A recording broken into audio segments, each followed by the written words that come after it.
நானே கடைக்கு கிளம்பி போயிட்டேன். பட் எங்கள் அம்மா வந்துட்டு குளிக்காமல் உட்காந்துருந்தாங்க. சரி நீங்கள் பொறுமையாக கிளம்பி குளிச்சு கடைக்கு வாங்க, நான் நேற்றே உங்கள்கிட்ட வீடியோவில் சொன்னேன்ல கடை ரொம்ப மோசமாக கிடக்க க்ளீன் பண்ணணும்னு. சரி நானும் அந்த ஒர்க்கை ஸ்டார்ட் பண்ணிட்டேன். க்ளீன் பண்ணிகிட்டே இருக்கும்போது ரொம்ப பசிச்சா, அதனால சரின்ட்டு ஐஸ் வாங்கி சாப்பிட்டுட்டு ஹைட்ரேட்டடாக வேலையை பார்ப்போன்னு ஸ்டார்ட் பண்ணேன். இவ்வளோ தான் முடிக்க முடிஞ்சிச்சு மதியத்துக்குள்ளே.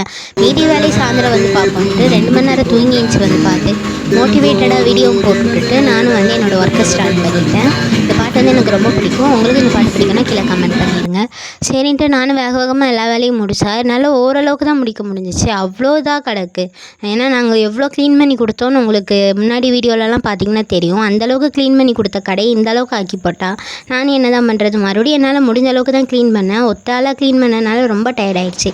டீயும் வேறு வாங்கிட்டு வந்தாங்க. சரின்ட்டு காஃபியும் பஜ்ஜியும் சாப்பிட்டுட்டு இருக்கிறதுக்குள்ளே கஸ்டமர் வந்துட்டாங்க. சரி நான் அவங்களையும் அட்டென்ட் பண்ணிவிட்டு என்னால் ஓரளவுக்கு தான் முடிக்க முடிஞ்சிச்சு. மீதி வேலையை நம்ம நாளைக்கு தான் வந்து பார்க்கணும். நாளைக்கு வந்து என்னென்ன க்ளீன் பண்ணோம், புதுசாக என்னென்ன இன்க்ளூட் பண்ணியிருக்கோங்கிறத நாளைக்கு பார்க்கலாம்.